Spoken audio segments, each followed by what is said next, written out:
الحمد لله رب العالمين والعاقبة للمتقين ولا عدوان إلا على الظالمين صلوات ربي وسلامه على سيدنا ونبينا محمد خاتم النبيين وعلى آله وأصحابه أجمعين أما بعد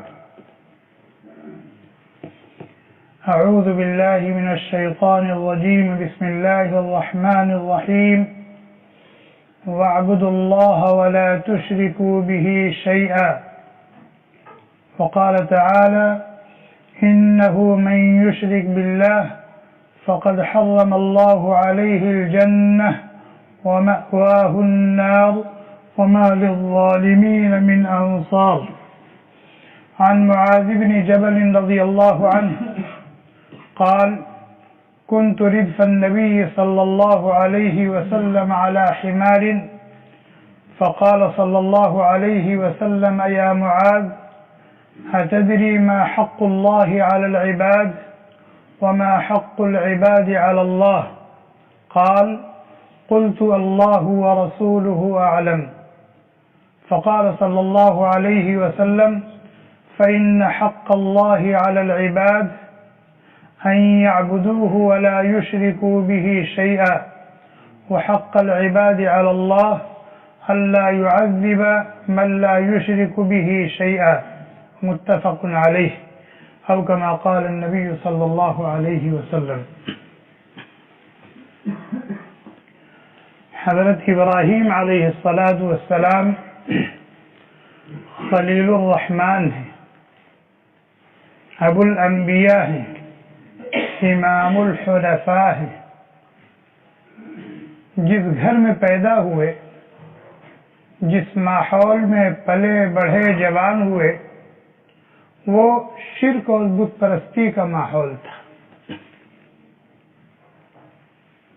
آپ کے گھر میں بت بنانے کی فیکٹری تھی. آپ کا باپ اس فیکٹری کا مالک تھا،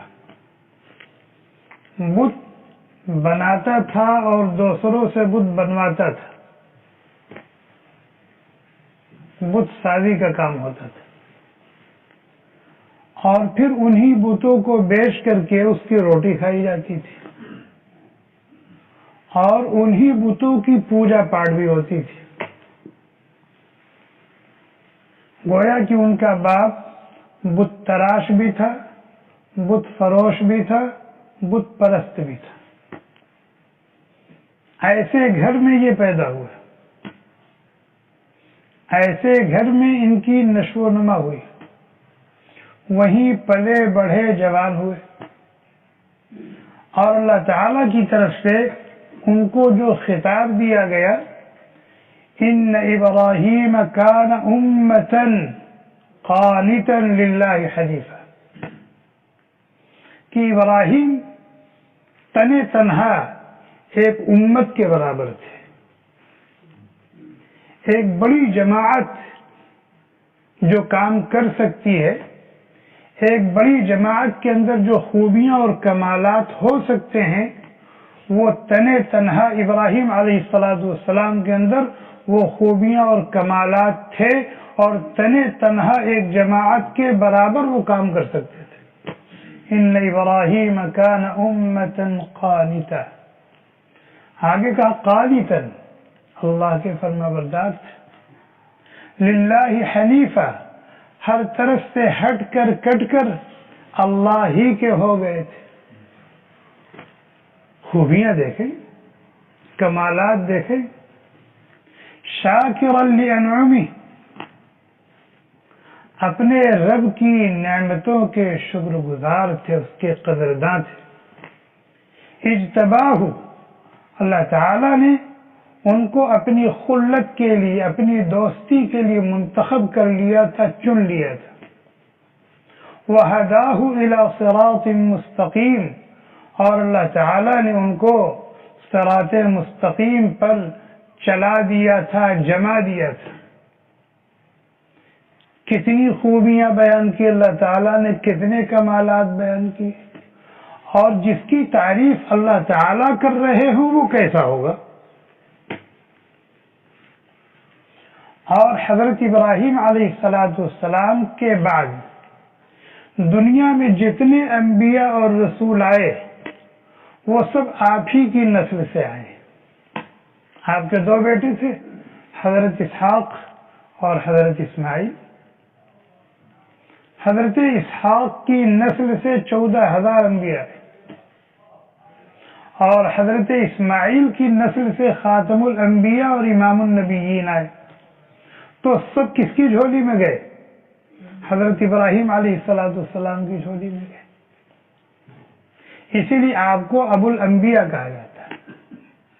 اور قرآن کریم میں اللہ تبارک و تعالی نے بہت سی آیات میں بڑے عجیب عجیب انداز سے حضرت ابراہیم علیہ السلام کی تعریف کی ہے، ان کے اندر پائی جانے والی خوبیوں اور کمالات کا چرچا کیا ہے.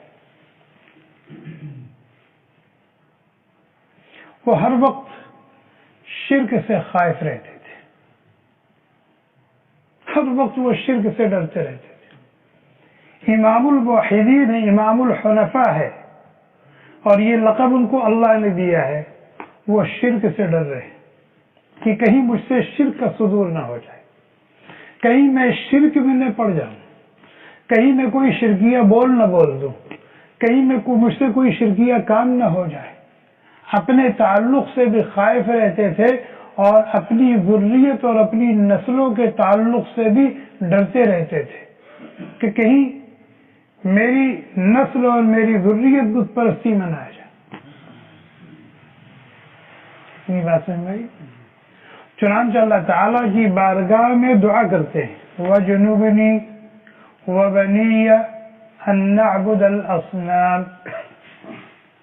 مفسرین نے اس کا ترجمہ لکھا ہے کہ اے اللہ مجھے اور میری ذریت کو ایک طرف رکھیے اور شرک اور بت پرستی کو ایک طرف رکھیے. نہ ہم شرک اور بت پرستی کے قریب جانے پائیں، نہ شرک اور بت پرستی ہمارے قریب آنے پائے. مجھ میں، میری اولاد میں شرک اور بت پرستی میں ہمیشہ دوری بنائے رکھیے. وَجُنُوبْنِي وَبَنِيَّ أَن نَّعْبُدَ الْأَصْنَامَ. مجھے اور میری نسلوں کو بت پرستی کے شر سے ہمیشہ بچا کے رکھیے. کیوں خائف رہتے تھے بھی؟ شرک سے اتنا زیادہ ڈرتے کیوں تھے؟ اور اپنے تعلق سے اور اپنی ذریت آل اولاد کے تعلق سے اتنا زیادہ فکر مند کیوں رہتے تھے؟ اس لیے کہ انہوں نے اپنی آنکھوں سے دیکھا تھا، انہوں نے اپنی آنکھوں سے دیکھا تھا کہ اچھی بھلی سوجھ بوجھ رکھنے والے، اچھی بھلی سوجھ بوجھ رکھنے والے، معاشرے میں بہت زیادہ عقل مند اور دانش مند سمجھے جانے والے ایسے الٹے سیدھے دھندے کرتے ہیں. بتوں کے سامنے جو نہ سنتے ہیں، نہ دیکھتے ہیں، نہ چل سکتے ہیں، نہ پکڑ سکتے ہیں، نہ کھا سکتے ہیں، نہ پی سکتے ہیں، ان کے سامنے سجدہ کر رہے ہیں، ان کو چڑھاوا چڑھا رہے ہیں، ان کی نظر و نیاز کر رہے ہیں، ان کے نام پر بکرے اور مرغے ذبح کر رہے ہیں اور ان کو اپنا دکھڑا سنا رہے ہیں، ان سے اپنی آرزو اور تمنائیں مانگ رہے ہیں. اور خود ان کا حال کیا ہے کہ کتا آئے اور ٹانگ اٹھا کے موت کے چلا جائے تو ان پر جو چڑھاوے چڑھائے جاتے ہیں، مکھی آ کر کے لے کے جانے لگے تو مکھی اڑا سکتے ہیں، کتا بلی آ کے کھانے لگے تو ان کو بھگا سکتے ہیں. اتنے بودے ہیں اور ان کے سامنے اتنی سوجھ بوجھ کا مالک جھک رہا ہے، ان کی ڈنڈوت کر رہا ہے. تو یہ جو ماحول تھا اور ایسے ایسے لوگ اس بت پرستی کے دلدل میں دھسے اور پھنسے ہوئے تھے، اس سے حضرت ابراہیم علیہ السلام بہت زیادہ خائف رہتے تھے. چنانچہ فرمایا رب انہن اضللن کثیرا من الناس. اے میرے رب، ان بتوں نے بہتوں کو گمراہ کر دیا ہے۔ ان بتوں نے بہتوں کو آپ کے در سے بھٹکا کر لوگوں کو اپنے در پہ جھکا لیا۔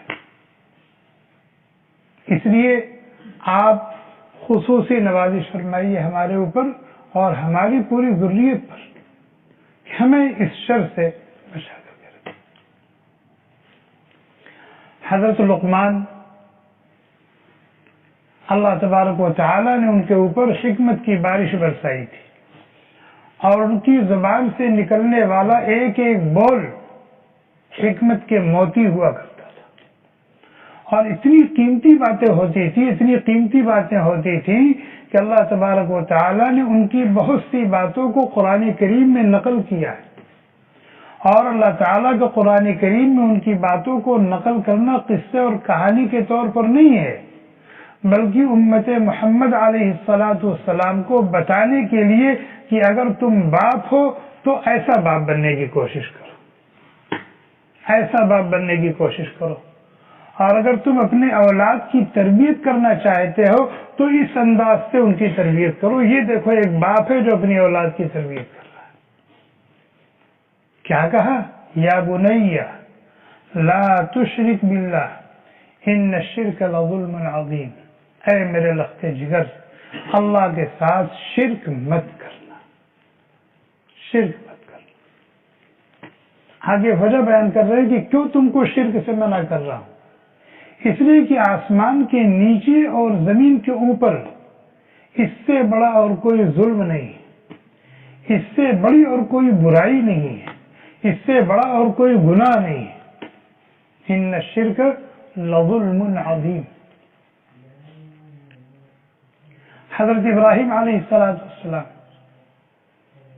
انتقال کے وقت اپنے بیٹوں کو نصیحت کر رہے ہیں۔ حضرت یعقوب علیہ السلام انتقال کے وقت اپنی اولاد کو نصیحت کر رہے ہیں۔ کیا نصیحت کر رہے ہیں؟ اللہ تعالیٰ نے ان کی نصیحت کو کنارے چلے جائیں، اللہ تعالیٰ نے ان کی نصیحت اور ان کی وصیت کو قرآن کریم میں نقل کیا، قرآن کریم میں نقل کیا، اور ہمیں وصیت کرنے کا ڈھنگ سکھایا ہے۔ آج اگر ہمیں مرتے وقت وصیت کی توفیق ہو جائے نا تو ہم کیا وصیت کریں گے؟ بیٹا دیکھو وہ ہماری دکان ہے نا، وہ دیکھو اس کا اتنا کرایہ آتا ہے اور فلاں یہ ہے، اس طرح کی دنیاوی وصیت ہم کرتے ہیں۔ لیکن ان بزرگوں نے کیا وصیت کی؟ اور ظاہر ہے انہیں شرک کا اندیشہ تھا، شرک سے ڈرتے تھے، شرک کی شناعت اور قباحت سے واقف تھے، اس کا دنیاوی و اخروی نقصان کیا ہے وہ جانتے تھے، اس لیے تو اپنی اولاد کو روکتے تھے۔ کیا وصیت کی؟ وَوَصَّى بِهَا إِبْرَاهِيمُ بَنِيهِ وَيَعْقُوبُ، ابراہیم نے اپنی اولاد کو اور یعقوب نے اپنی اولاد کو وصیت کی، تاکیدی حکم دیا۔ کیا وصیت کی؟ اور کب وصیت کی؟ اذ حضر یعقوب الموت، جب دنیا سے جانے کا وقت آ گیا۔ کیا وصیت کی؟ یا بنی ان اللہ اصطفى لكم الدین فلا تموتن الا وانتم مسلمون، اے میرے بیٹو، اے میرے بیٹو، اللہ تعالی نے تمہارے لیے جس مذہب اور جس دین کو پسند کیا ہے، منتخب کیا ہے، وہ توحید کا دین، لہذا تم اسی دین پر مرنے کی کوشش کرنا، اسی عقیدے کے ساتھ زندہ رہنا اور اسی عقیدے کے ساتھ مرنے کی کوشش کرنا۔ اور وہ عقیدہ کیا ہے؟ توحید کو مضبوطی سے تھامو، اللہ کے ساتھ کسی کو شریک نہ کرو، نہ اس کی ذات میں نہ اس کی صفات میں۔ میں نے پہلے عرض کیا تھا کہ حضرت ابراہیم علیہ السلام نے دیکھا کہ دنیا کی اکثریت اچھے بھلے سوجھ بوجھ والے لوگ بت پرستی میں مبتلا، اس لیے وہ اور زیادہ فکر مند تھے، اور انہوں نے یہ بات کہی رب انہن اضللن کثیرا من الناس، کہ اے میرے پروردگار ان بتوں نے، ان بودے بتوں نے بہتوں کو راہ حق سے ہٹا دیا ہے، گمراہ کر دیا۔ آج دنیا میں کتنے انسان ہیں؟ 7 ارب سے زیادہ ہے، 7 ارب سے زیادہ ہے چاند پر جانے والے، مریخ پر کمندیں لگانے والے، فضاؤں میں اڑنے والے، سمندر کی تہوں کو چیرنے والے ہے کہ نہیں دنیا میں؟ بت پرستی کر رہے ہیں، یا تو دہریہ ہیں، لا مذہب اور بے دین ہیں، اور اگر ان کا کوئی مذہب ہے، کوئی دین ہے تو پھر یہی بودھا دین ہے۔ مسلمانوں کے بعد تعداد میں سب سے زیادہ عیسائی ہیں۔ عیسائی کسے کہتے ہیں؟ جو عیسیٰ علیہ السلام کو معبود مانتے ہیں، ان کی بندگی کرتے ہیں۔ اب سوچو ایسے کو معبود ماننا کتنی بڑی نادانی ہے، جو اپنے آپ کو یہودیوں کے چنگل سے نہیں بچا سکا اور یہودیوں نے اسے قتل کر دیا اور پھانسی کے پھندے پر چڑھا دیا۔ بتائیں اس کو اللہ ماننے والے، ابن اللہ ماننے والے، ثالث الثلاثہ ماننے والے کتنے احمق اور بیوقوف ہیں، اندازہ لگائیے۔ اور دوسری تعداد جو ہے وہ ہندوؤں کی ہے، مشرکین اور کفار کی ہے۔ ان کے کتنے معبود ہیں اس کا تو کوئی اندازہ ہی نہیں، ان کے کتنے معبود ہیں اس کا کوئی اندازہ نہیں۔ ان کے معبود بنانے کا معیار کیا ہے؟ کفار اور مشرکین کے معبود بنانے کا معیار کیا ہے؟ جو چیز دل کو اچھی لگ گئی وہ معبود ہے، جس چیز سے دل میں ڈر پیدا ہو گیا وہ معبود ہے، جس چیز نے انسان کو تعجب میں ڈال دیا، حیرت میں ڈال دیا، وہ معبود ہے۔ ان کے ہاں کسی کو معبود بنانے کا معیار یہ ہے۔ چنانچہ سفر پر جا رہے ہیں اور ایک پتھر اپنی جھولی میں رکھ لیا، وہ کون؟ جو مذہبی لوگ ہوتے ہیں، پجاری، پتھر جھولی میں رکھ لیا، جب پوجا کا وقت ہوا ان کو نکالا، ان کو پوج لیا، پھر جھولی میں رکھ لیا، جا رہے ہیں۔ اگر اس پتھر سے اچھا کوئی پتھر نظر آ گیا، چکنا یا اور کسی طریقے سے، تو اس کو نکال کے پھینکا، اس کو اٹھا کے جھولی میں رکھ لیا۔ اب یہ معبود ہے، اسے کہ دل کو یہ اچھا لگ گیا۔ اس کے مقابلے میں لنگ پوجا ان کے یہاں ہوتی ہے کہ نہیں ہوتی؟ لنگ پوجا، کیوں بھائی یہ کون سی چیز ہے پوجنے کی؟ کہ پوجنے کی کوئی چیز ہے نہیں، اس کی پوجا ہو رہی ہے۔ کیوں ہو رہی ہے؟ یہ کہ حیرت کی بات ہے، عجیب بات ہے کہ انہی کی برکت سے دنیا قائم ہے۔ حیرت کی بات ہے، عجیب بات ہے۔ اس حیرت اور عجب کی وجہ سے یہ قابل بندگی ہے، عبادت ہے، ان کی پوجا کی جائے کیا کہ انہی کی برکت سے دنیا، آج یہ اپنا کام روک دے 100 سال بعد دنیا ختم ہو جائے گی، اس لیے ان کی پوجا ہو رہی ہے۔ سمجھ آ رہا نہیں آ رہا؟ اب وہ 1 ارب لوگ جو اپنے آپ کو موحد کہتے ہیں، مسلمان کہتے ہیں، مومن کہتے ہیں، وہ کیسے موحد ہے؟ ذرا ہر ایک اپنی گریبان میں منہ ڈال کر کے جھانک کر کے دیکھ لے کیسا موحد ہے وہ۔ تھوڑا سا کوئی مشکل آ گئی، کوئی مسئلہ اٹک گیا، کوئی پریشانی آ گئی، تو کہاں؟ فلاں بابا کے پاس، فلاں عامل کے پاس، فلاں کاہن کے پاس، فلاں تعویذ گنڈا کرنے والے کے پاس، فلاں بابا کی قبر پر۔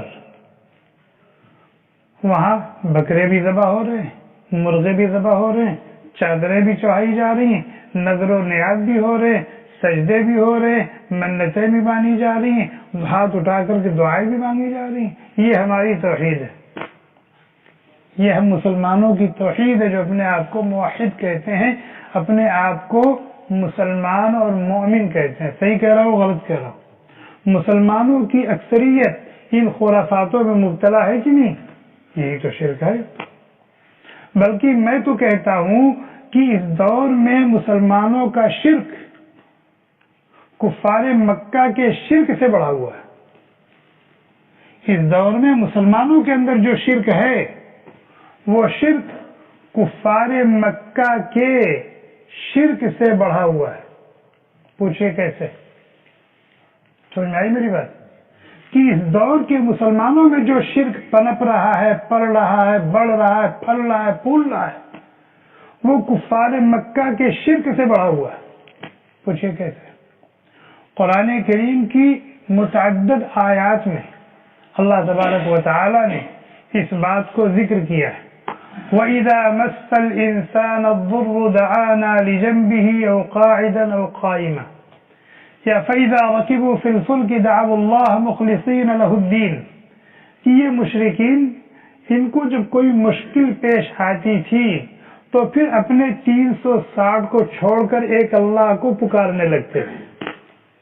قرآن کریم کی بہت سی آیات میں یہ بات کہی گئی ہے کہ اس زمانے کے جو کفار اور مشرکین تھے جو 360 کو پوجتے تھے، جب ان کا کوئی مسئلہ اٹک جاتا تھا، پھنس جاتا تھا، تو پھر وہ سب کو بھول جاتے تھے، ایک اللہ کو دعوا اللہ مخلصین لہ الدین، بڑے خلوص کے ساتھ، خشوع اور خضوع کے ساتھ، آہوزاری کے ساتھ اللہ کو پکارتے تھے۔ اس وقت اللہ کے علاوہ کسی اور طرف ان کا ذہن نہیں جاتا تھا۔ اس زمانے کے مسلمان جو قبروں پر جانے کے عادی ہو گئے، بابا اور لٹیروں، زانیوں، شرابیوں اور بھنگ اور چرس کھانے والوں کے پاس آنے جانے کے عادی ہو گئے، ان کا حال یہ ہے کہ ان کی گاڑی جتنی پھنستی جاتی ہے وہ اسی دلدل میں اتنا زیادہ گھستے جاتے ہیں۔ اللہ کی طرف رجوع کرنے کی توفیق ان کو نہیں ہوتی۔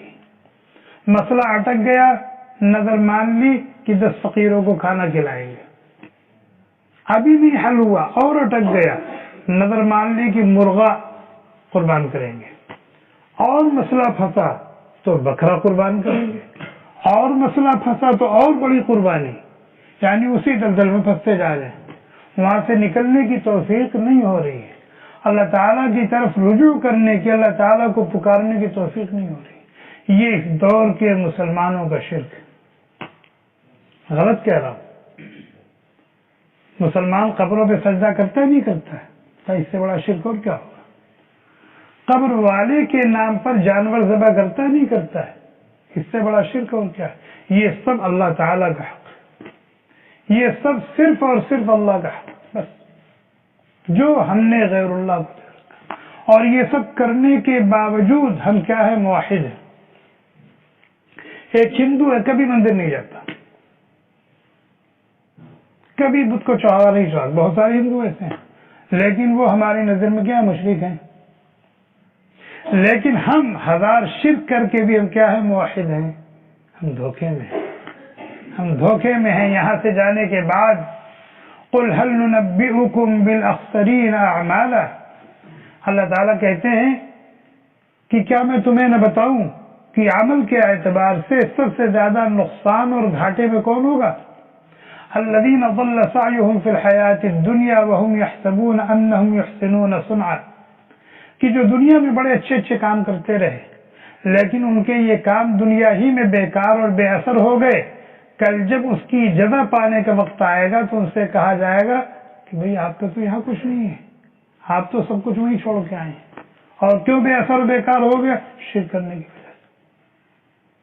چنانچہ اگر ہم صحیح العقیدہ نہیں ہیں، ہم صحیح العقیدہ نہیں ہیں، اگر ہم صحیح العقیدہ نہیں ہیں تو ہماری یہ نمازیں، ہمارے یہ روزے، ہمارے یہ صدقات و خیرات، ہماری یہ تلاوت، ہمارے اذکار و اوراد کسی کام کے نہیں، کسی کام کے نہیں، کچھ بھی نہیں ملے۔ اعمال کی قبولیت کے لیے صحیح العقیدہ ہونا، پکا موحد ہونا فرض ہے۔ چنانچہ بہت سارے عیسائی ہیں، بڑے اچھے اچھے کام کرتے ہیں، بہت سارے ہندو ہیں، بڑے اچھے اچھے کام کرتے ہیں، لیکن ان کا یہ اچھا کام آنے والی زندگی میں ان کے کسی کام نہیں آئے۔ کیوں؟ اس لیے کہ اس اعمال کو قبول ہونے کی جو شرط تھی، توحید، ایمان، وہ نہیں ملتا۔ کہاں چلے جاتے ہیں؟ بابا کے پاس۔ بابا دیکھیے میری نوکری، مجھے نوکری نہیں مل رہی ہے، میں نے یہاں اپلائی کیا، وہاں اپلائی کیا، وہاں انٹرویو دیا، وہاں انٹرویو دیا، لیکن لگتا ہے کسی نے بندش کر دی ہے۔ شادی کیا، 1-2 سال بچے نہیں ہوئے تو فوراً خناس گھومنا شروع ہو گیا، کسی نے بندش کر دی۔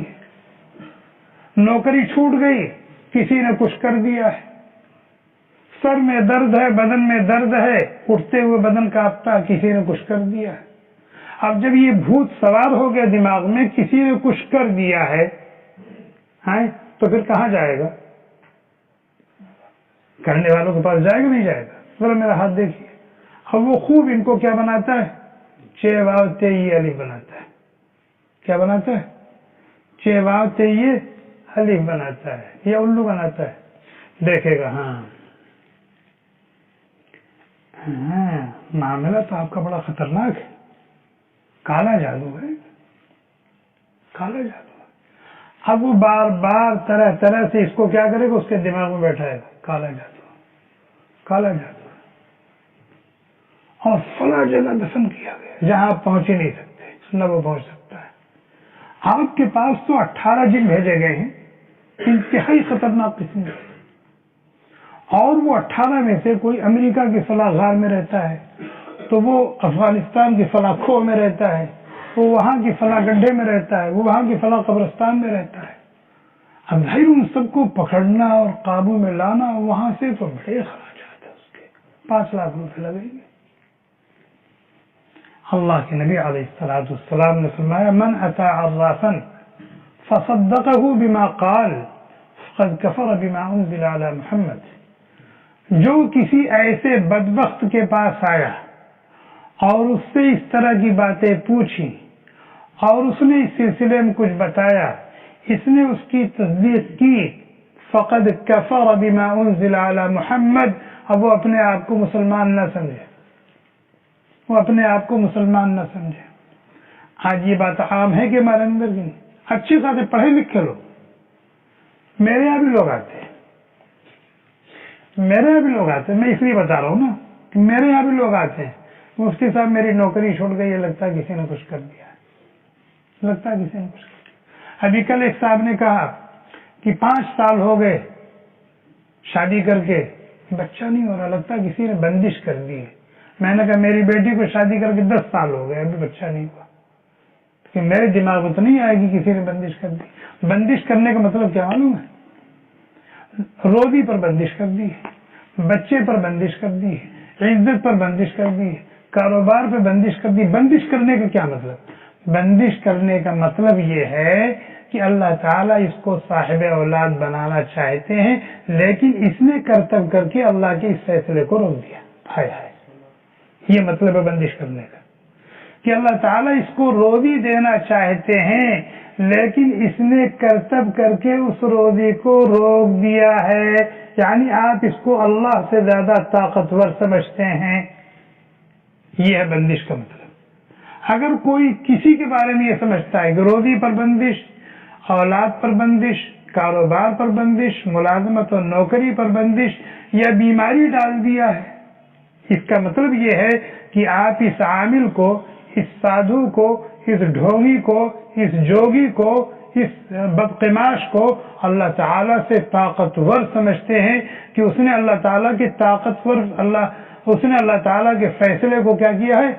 روک دیا۔ اللہ تعالیٰ یہ کام کرنا چاہتے ہیں، مجھے روزی دینا چاہتے ہیں، میرے کاروبار کو چمکانا چاہتے ہیں، میری عزت کو 4 چاند لگانا چاہتے ہیں، لیکن اس نے، اور عام طور پر یہ بدبخت اشارہ بھی کس کی طرف کرتے معلوم ہے؟ خاندان والوں کی طرف، تاکہ یہ آپس میں لڑیں۔ تمہارے بھائی نے کیا، تمہاری پھوپھی نے کیا، تمہاری چچی نے کیا، تمہاری مامی نے کیا، تمہارے ماموں نے کیا، تمہارے کزن نے کیا، لڑو آپس میں، لڑو آپس میں۔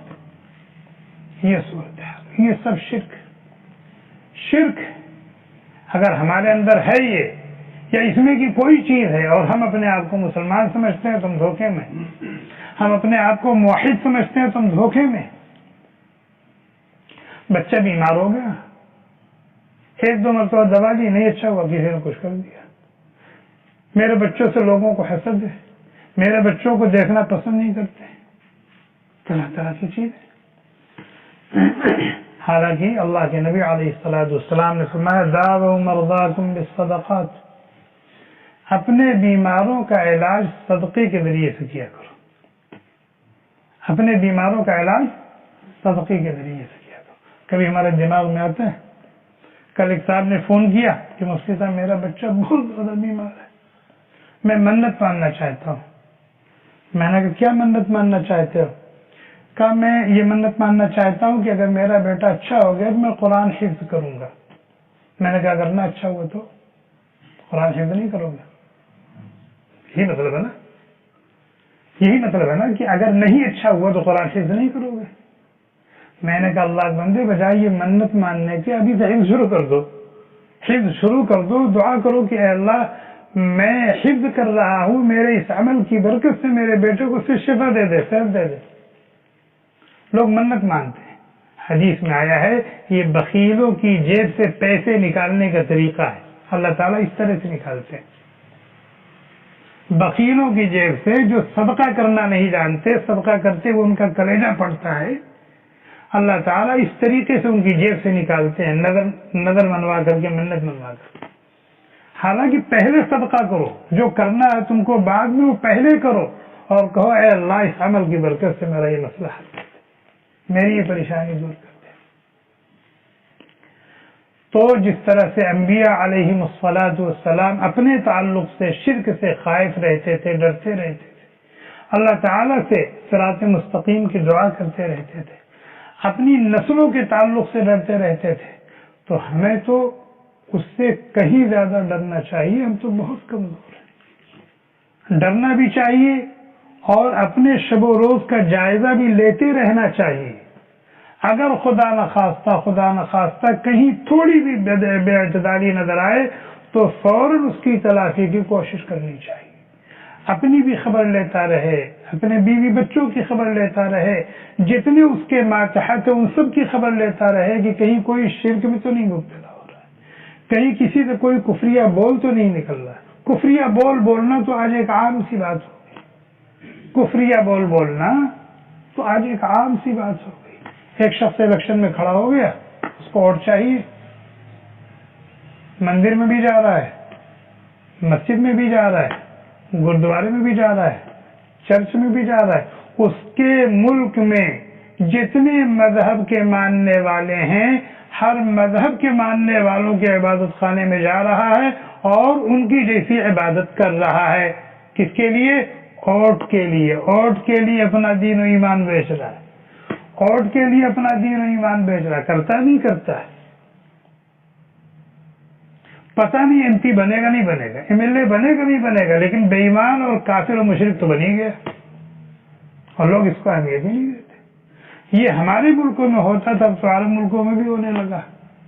دبئی وغیرہ کی بہت ساری ویڈیو آپ نے دیکھی ہوگی اس طرح کی حالت. اللہ تعالی ہم سب کی حفاظت فرمائے. اللہ تعالیٰ نے توحید کی عظیم نعمت سے ہمیں نوازا، اس کی قدردانی کی توفیق عطا اور ہر قسم کے شرک سے، کفر سے، نفاق سے بچنے کی ہمت اور توفیق عطا فرمائے. اور جب تک دنیا میں رکھیں موحد، مومن اور مسلمان بنا کر کے رکھیں. جب دنیا سے لے جائیں تو پکا موحد بنا کر کے لے جائیں. اگر ایک انسان کے پاس توحید نہیں ہے تو اس کے پاس کچھ بھی نہیں، کچھ بھی نہیں. ایک شخص ہے موحد ہے، پکا موحد ہے، نماز نہیں پڑھتا، لیکن اللہ کو ایک مانتا، اللہ کے ساتھ شریک نہیں کرتا، کسی کو نماز نہیں پڑھتا، روزہ نہیں رہتا، کچھ بھی نہیں کرتا. تو توحید کی برکت سے ہو سکتا اللہ تعالیٰ اس کو معاف کر دے، سب معاف. اور اگر نہیں معاف کریں گے تو جہنم میں بھیج دیں گے. لیکن توحید کی برکت سے جہنم سے نکلے گا، وہ جنت میں جائے گا. اور کتنی بڑی جنت اس کو ملے گی؟ دنیا کی 10 گنا جنت اس کو ملے گی، دنیا کی 10 گنا جنت اس کو ملے گی. لیکن اگر ایک آدمی اس کے پاس توحید نہیں ہے، پوری دنیا کا مالک ہے، لوگوں کے ساتھ احسان کرتا ہے، بھلائی کرتا ہے، لوگوں پر خرچ کرتا ہے، لوگوں کے کام آتا ہے، سب کچھ کرتا ہے، لیکن توحید نہیں ہے تو ہمیشہ ہمیشہ کا ٹھکانہ اس کا کیا ہے؟ جہنم ہے. کبھی وہاں سے اس کو نکلنا نصیب نہیں ہوگا. توحید اتنی عظیم نعمت ہے. سبحانک اللہم وبحمدک، نشہد ان لا الہ الا انت، نستغفرک ونتوب الیک. سبحان ربک رب العزة عما یصفون وسلام علی المرسلین والحمد للہ رب العالمین. Thanks for watching. Don't forget to like, comment, share and subscribe to Al Wahid channel.